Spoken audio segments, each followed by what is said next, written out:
ಅದಕ್ಕೆ ನಾನು ಚುನಾವಣಾಧಿಕಾರಿ ತಾಲೂಕು ದಂಡಾಧಿಕಾರಿ ಜೊತೆ ಮಾತಾಡಿದಾಗ ಅವರೇನು ಹೇಳಿದ್ರು, ಸರ್ ಅವರು ಈಗ ಮುಂದಕ್ಕೆ ಯಾರನ್ನು ಸೇರಿಸ್ಬೇಕು ಮೋಸ್ಟ್ಲಿ ಅವ್ರನ್ನೂ ಬರ್ಸ್ಬಿಟ್ಟಿದ್ದಾರೆ ಅಂತ. ಇದು ಆಮೇಲೆ ಈ ಕಾಂಗ್ರೆಸ್ನವರು SIR ವಿಚಾರ ಬಂದ ತಕ್ಷಣ ಯಾಕೆ ಗೃಹ ಮಂತ್ರಿ ಜಸ್ಟಿಫೈ ಮಾಡಕ್ಕೆ ಹೋಗ್ತಾರೆ? ಬೇರೆಯವ್ರು ಯಾರು ಮಾಡ್ತಾ ಇಲ್ಲ. ಯಾಕೆ ಭಯ ಕಾಂಗ್ರೆಸ್ನವ್ರಿಗೆ? ನಿಜವಾದಂಥ ವೋಟರ್ ಲಿಸ್ಟು ಮತದಾರ ಪಟ್ಟಿಲಿ ಉಳ್ಕೊಂಡ್ರೆ ಅಥವಾ ಯಾರ್ದು ಬಿಟ್ಟೋಗಿದ್ರೆ ಸೇರ್ಸೋ ಕೆಲಸ ಮಾಡಿಸಿ. ಅದೇ SIR ಕಂಡ ತಕ್ಷಣ ನೀವು ಭಯಕ್ಕೆ ನಿಮ್ಮ ಪಾತ್ರ ಇತ್ತು ಹಂಗಿದ್ರೆ ಎಕ್ಸ್ಟ್ರಾ ವೋಟರ್ಸ್ ಇರೋಕ್ಕೆ. ನೋಡಿ, ನಮ್ಮಲ್ಲಿ 23ನೇ ವಾರ್ಡ್ ಅಂತೇಳಿ KR ಟೌನಲ್ಲಿ ಇದೆ. 167 ಮತದಾರರು ಇನ್ನೂ ಸಿಕ್ಕಿಲ್ಲ. 167 ಇರದೆ ಓಟು 1000 ಓಟ್ಗೆ 167 ಮತದಾರರು ಇನ್ನೂ ಕೂಡ ನಮಗೆ ಫೈಂಡ್ ಔಟ್ ಆಯ್ತಾ ಇಲ್ಲ. ಆದರೆ ಅವರು ಲಾಸ್ಟ್ ಅಸೆಂಬ್ಲಿನಲ್ಲಿ ಮತದಾನ ಮಾಡಿದ್ದಾರೆ. ಇವ್ರು ಎಲ್ಲಿಂದ ಬಂದರು? ಈಗ ಎಲ್ಲಿಗೆ ಹೋದ್ರು?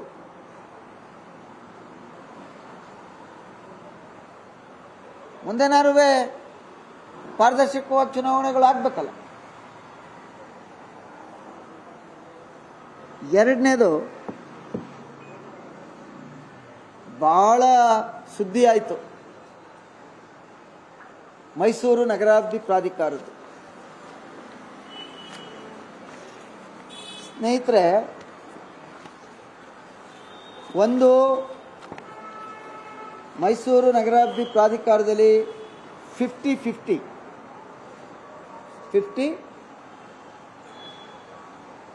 ಇದು ಹಿಂದೆ ಕರ್ನಾಟಕ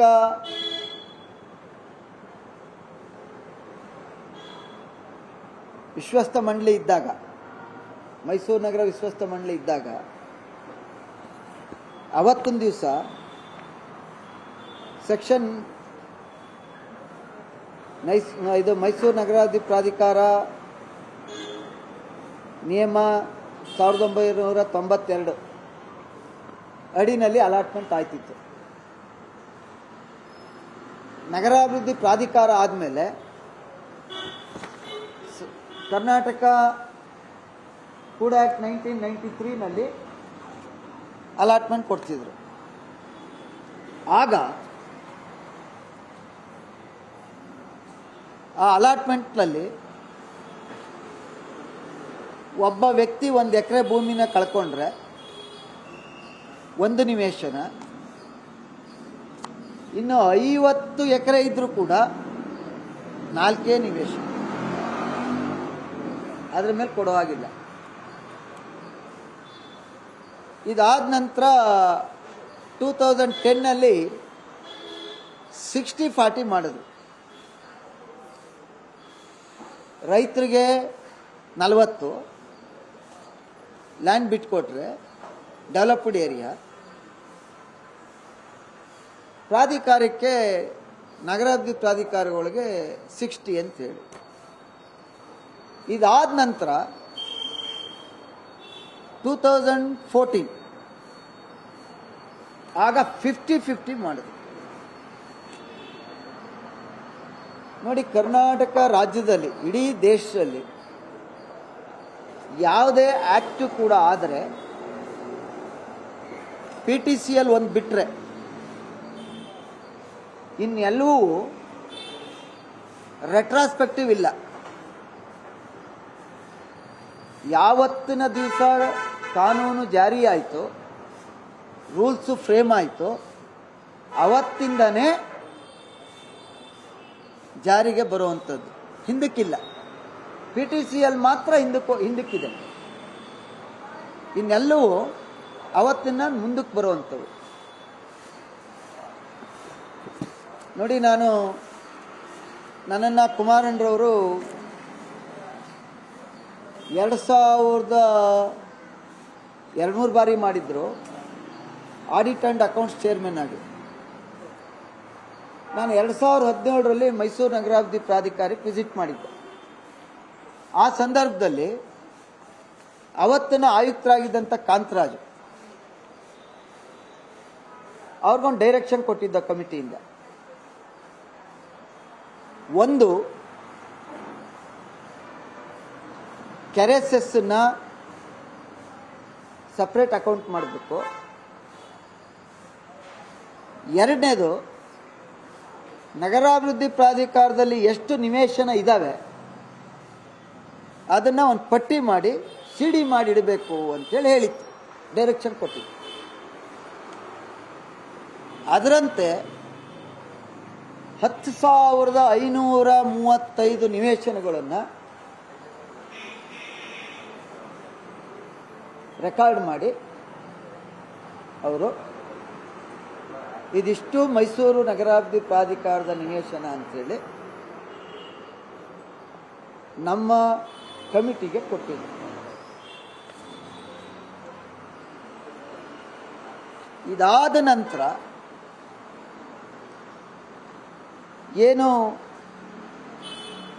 ಹಿಂದಿನ ಮುಖ್ಯಮಂತ್ರಿಗಳಿದ್ರು ಅವರು 50-50 ಏನಾಯಿತು, ಅವರು ಸರೆಂಡರ್ ಮಾಡಿದ್ರು ಸೈಟ್ಗಳನ್ನ. ನನಗೆ ಇರೋ ಮಾಹಿತಿ ಪ್ರಕಾರ 1000ಕ್ಕೂ ಹೆಚ್ಚು ನಿವೇಶನಗಳನ್ನು 50-50ನಲ್ಲಿ ಕೊಟ್ಟಿದ್ದಾರೆ. ಅದರಲ್ಲಿ ಕೆಲವು ನಿಜವಾಗಿ ರೈತರು ಇರ್ಬೋದು, ಆದರೆ ಹೆಚ್ಚು ಈಗಾಗಲೇ ಪರಿಹಾರ ತಗೊಂಡಿರೋವು, ಈಗಾಗಲೇ ನಿವೇಶನ ಪಡ್ಕೊಂಡಿರುವಂಥವು,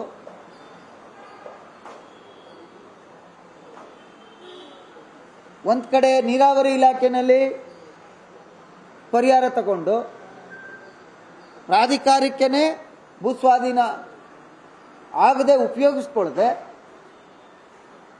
ಅಂಥವುಗಳಿಗೂ ನಿವೇಶನ ಕೊಟ್ಟಿರ್ತಕ್ಕಂಥದ್ದು 50-50ನಲ್ಲಿ ಲೋಕಾಯುಕ್ತಕ್ಕೂ ಕೂಡ ಕಂಪ್ಲೇಂಟ್ ಕೊಟ್ಟಿದ್ದಾರೆ.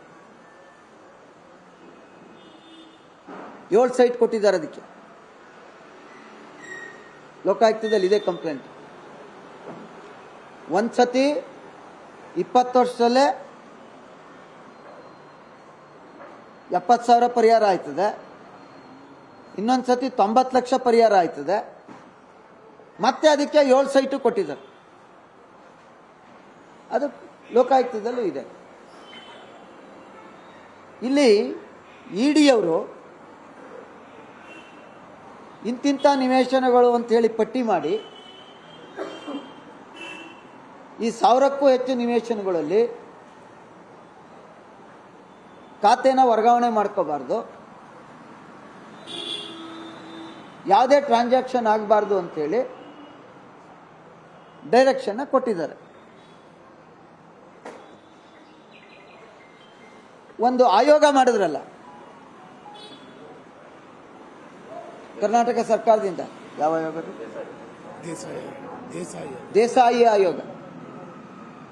ಅದರಲ್ಲಿ ವರದಿ ಕೊಟ್ಟಿದ್ದಾರೆ.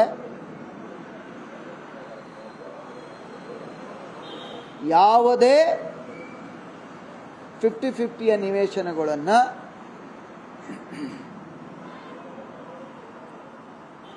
ಖಾತೆ ಮಾಡಬಾರ್ದು, ವರ್ಗಾಯಿಸಬಾರ್ದು, ಮಾಲೀಕತ್ವ ಬದಲಾವಣೆ ಆಗಬಾರ್ದು, ಬಿಲ್ಡಿಂಗ್ ಕಟ್ಟಬಾರ್ದು, ಕಟ್ಟಡ ಕಟ್ಟಬಾರ್ದು.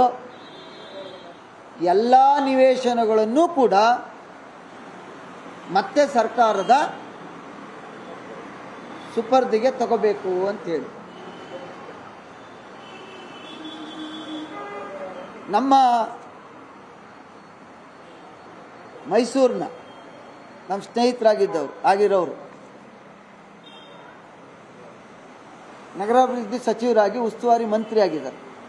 ಮುಖ್ಯಮಂತ್ರಿಗಳು ಸುಪುತ್ರರು, ಮಾಜಿ ಮುಖ್ಯಮಂತ್ರಿಗಳು ಸುಪುತ್ರರು. ಇದ್ರ ಬಗ್ಗೆ ನಿಮ್ ಗಮನ ಇಲ್ವಾ?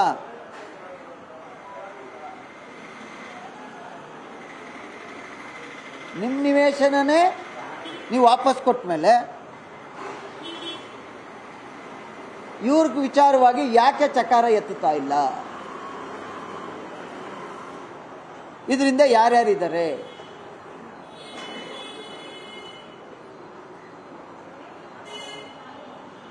ಮಂಜೂರಾತಿ ಬೇರೆ ಬೇರೆಯವ್ರಿಗೆ ಆಗಿರ್ಬೋದು, ಆದರೆ ಇದರ ಫಲಾನುಭವಿಗಳು ಅನೇಕ ಶಕ್ತಿಶಾಲಿಯಾಗಿರ್ತಕ್ಕಂಥವ್ರು ಅವರೇ. ಅದಕ್ಕೋಸ್ಕರ ಸುಮ್ಮನಿದ್ದೀರಾ?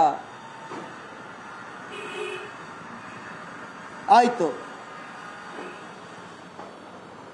ಇದು ಮೊನ್ನೆ ಒಂದು ಘಟನೆ ಆಯಿತು, ಕೇಸು ಎಲ್ಲ ನೋಡಿದೆ ನಿಮ್ಮ TV ಪೇಪರ್ಲೆಲ್ಲ. ಈ ರೀತಿ